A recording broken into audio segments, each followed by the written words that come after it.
비극이란 무엇인가? 개인은 비극적인 것을 갖기까지는 절대 행복해질 수 없다.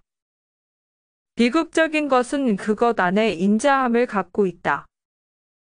그것이야말로 미학적인 의미에서 인간 생활과 연관시킬 때는 신적인 사랑과 자비에 해당되는 것이다.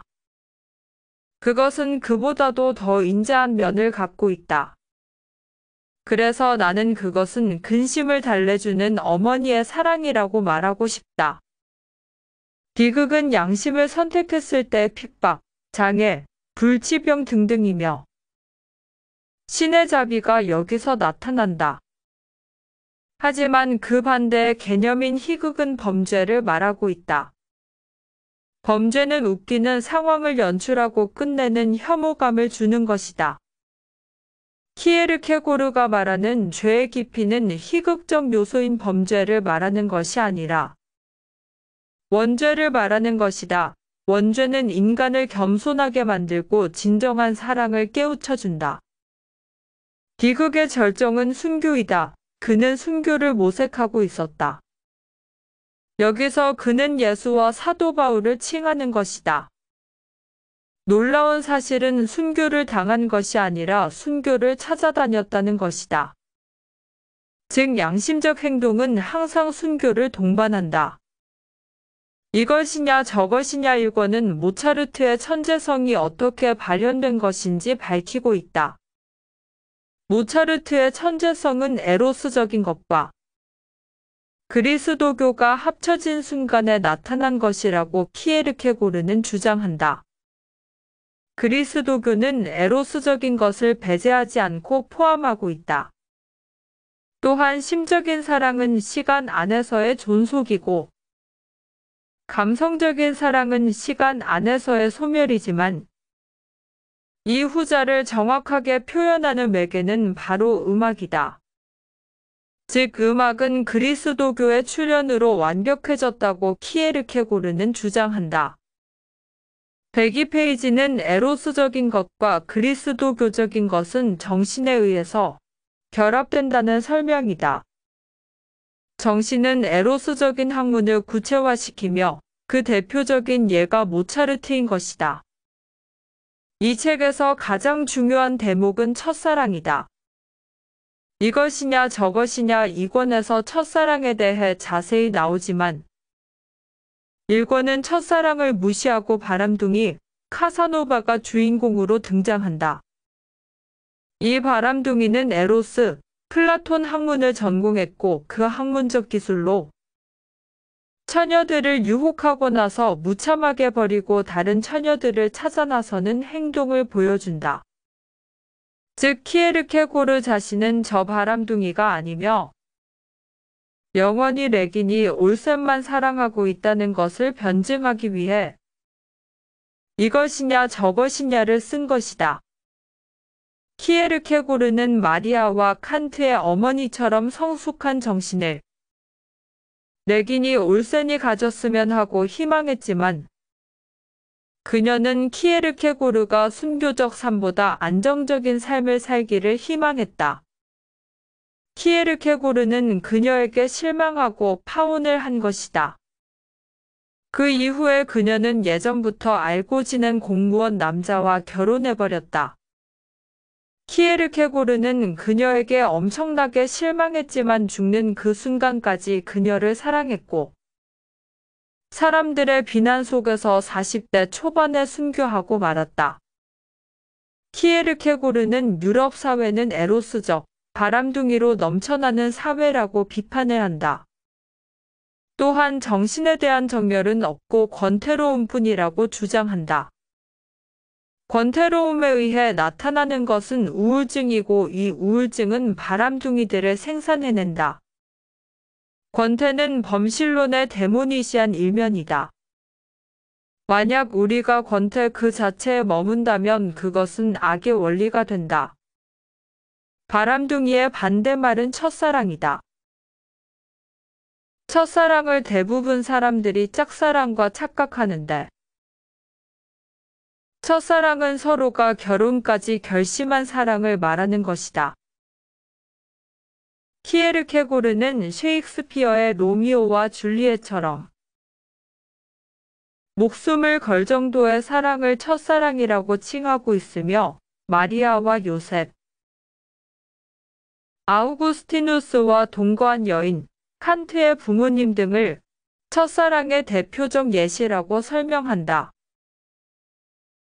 헌신이 있어야만 애인은 아름다워지고 또 사랑은 흥미로운 것이 된다. 그러나 절대적인 헌신에까지 도달하기 위해서는 예지가 필요한데 세상의 보통 애인들에게는 그것이 결핍되어 있다. 첫사랑은 헌신이 필요한데 현대인들은 대부분 바람둥이라서 헌신이 없고 속임수만 있을 뿐이라고 키에르케고르는 주장한다. 사랑이 사랑하는 것은 무한이다. 사랑이 두려워하는 것은 무엇일까? 사랑이 두려워하는 것은 한계다. 첫사랑은 한계가 없는 사랑이다. 그것을 가르쳐준 자가 성자라고 키에르케고르는 강력하게 주장한다.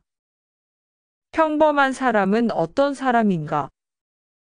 인생의 의미란 생계를 확보하는 일이고, 인생의 목적은 높은 지위를 얻는 것이고, 사랑의 훌륭한 꿈은 부잣집 딸과 결혼하는 것이고, 우정 어린 축복이란 돈이 궁할 때 돕는 일이고, 지혜란 대다수의 사람들이 생각하는 그런 것이고, 열광은 멋있는 연설 속에 깃들고, 1달러를 잃을 위험을 무릅쓰는 것이 용기고, 친절이란 만찬석상에서 안녕하십니까?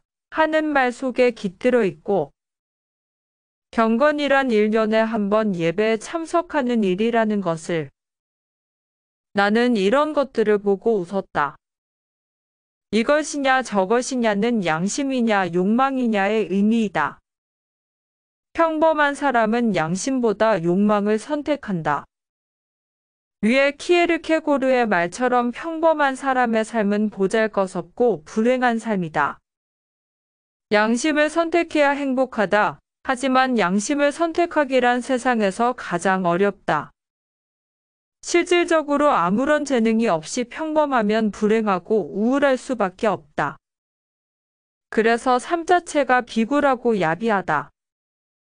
하지만 재능을 갖고 태어난 자는 천재성을 발휘하기 때문에 행복하다. 천재에는 두 가지 종류가 있다. 양심적인 천재와 비양심적인 천재이다. 키에르케고르는 비양심적인 천재를 헤겔이라고 지목하고 있고, 양심적인 천재를 소크라테스로 지목한다. 평범한 인간은 온갖 욕망을 채우지만 그런 평범한 인간들을 위해 세상을 변화시키기 위해 소크라테스는 순교했다. 하지만 아리스토텔레스는 소크라테스 같은 양심적 천재를 죽이지 못하게 하기 위해 평범한 인간들을 복종시키려고 했다.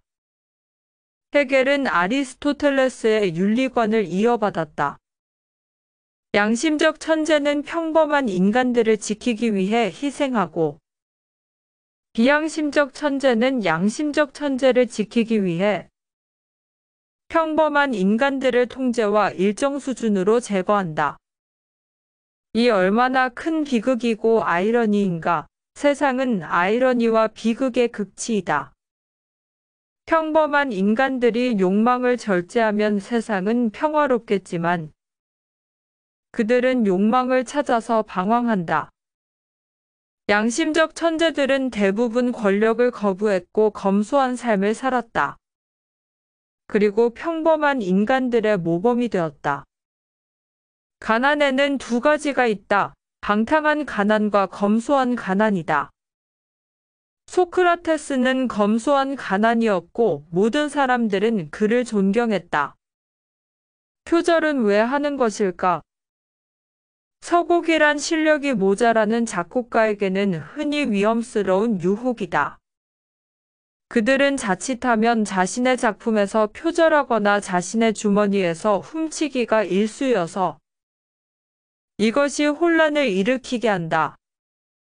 키에르케고르의 저 말은 19세기까지 서양 유럽 사회에서는 표절이 만연했다는 이야기이다. 서양은 20세기 세계대전이 끝나고 유엔이 만들어지고 나서 대대적으로 표절을 잡아내기 시작했다. 하지만 한국 사회는 아직 19세기에 머물고 있는 듯하다. 음악뿐만 아니라 논문, 책 표절이 만연한 사회에서 키에르케고르의 저 말은 부패의 원인을 알려준다.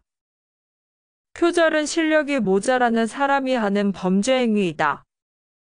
성실하게 독서를 했다면 표절하지 않는다. 그래서 독서가 중요한 것이다.